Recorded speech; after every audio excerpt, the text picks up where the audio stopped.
back to video 2, number 16, the leg raise warm-ups.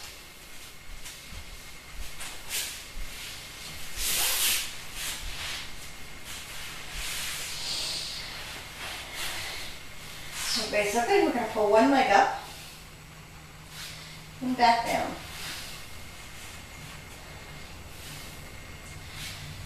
And then we can do both and just pull them to the chest. It really stretches the vertebrae. It's hard to believe. And we can tenderize these parts right here by rocking back and forth.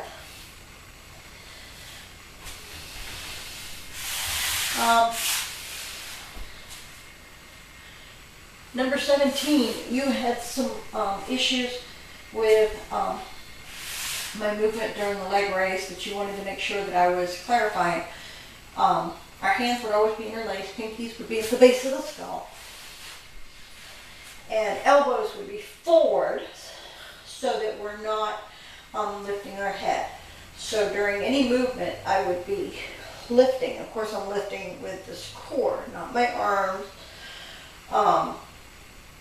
And then the other part was that my foot would slide the entire movement. And so I'll give you a demonstration. It's coming up. I'm breathing in. My core is in. I'm breathing in. And now I'm going to check that my core is engaged and breathe out. And slowly start releasing my head and my legs down and sliding. And normally when I'm doing this, my head and my foot are almost 100% coming to the end at the same time.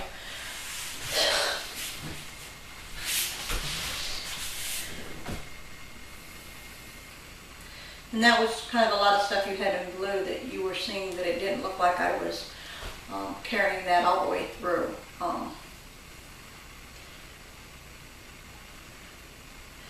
All right, number 27. Common problems and solutions to all of step 1 through 10 on the leg raise. In the starting posture, what is something people can do wrong? They could be lying crooked, not in their natural spine, not using the towel or incorrectly using the towel under their lower back. The chin could be tilted incorrectly.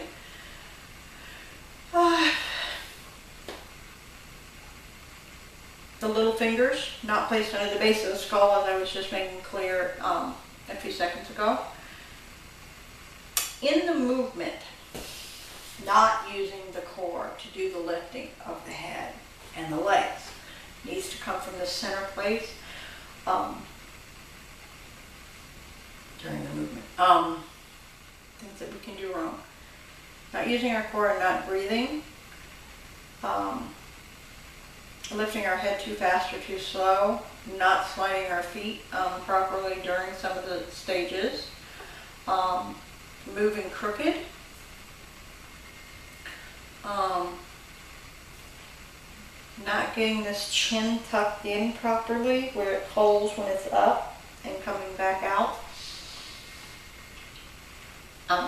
We could be jerky with the legs, not having a lot of control, trying to use a momentum push instead of actually using that core. We want to be looking towards our belly button, not towards our feet.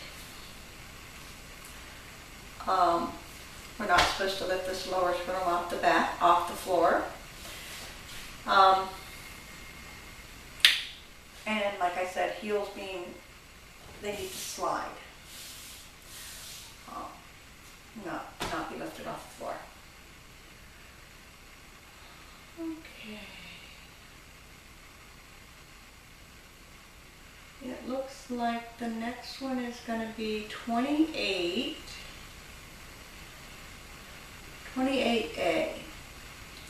What would you say to people who have practiced the postures, the original Tibetan postures, or the other breathing method is what it is, which is the reverse of T5T, that it's going to be a little bit more difficult to get used to for them because they have a bad habit basically. So it's going to take a little bit more, but in the end they will find that it's easier to work with T5T because it's very consistent, breathing up into the move and out in the reverse. It's a very natural way to breathe.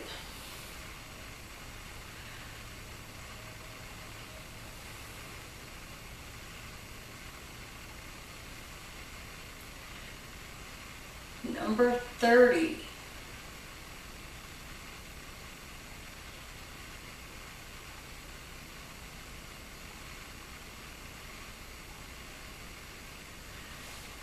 Demonstrate the kneeling back bend, intermediate advanced level, week 2. Not sure where that video went. Okay. Starting posture for the kneeling back bend. Be on our knees, toes down, basically in prayer position. These hips are going to need to be locked. This needs to be hip width apart. We don't want to be pushing and leaning and doing anything like that.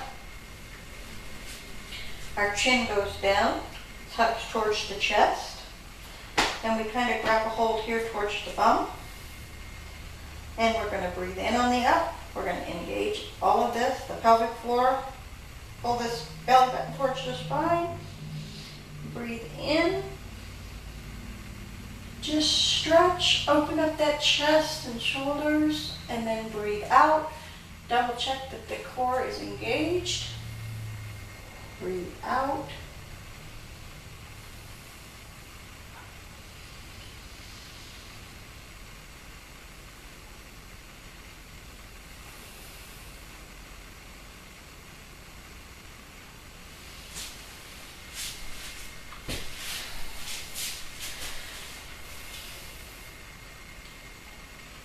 Okay, notes, hip width apart, knees directly under hips, toes curled under, hands wrapped around the lower buttocks and chin towards chest. Examiner says during the movement, we're going to lift that pelvic floor, belly to spine, buttocks squeezed, breathe in all the way. Yep.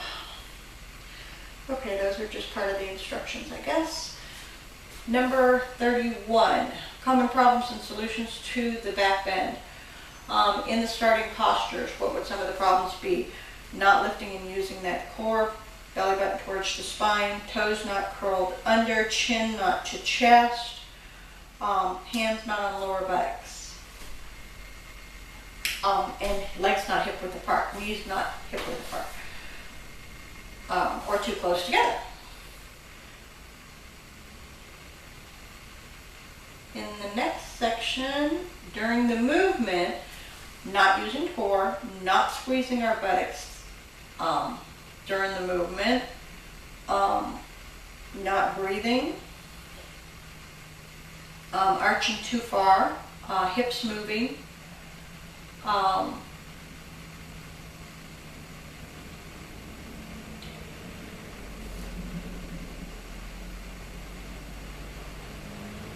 toes again not curled under, leaning back on the thighs or leaning or allowing the hips to move forward. We could throw our head back too far, overbending in the lower back, lack of control.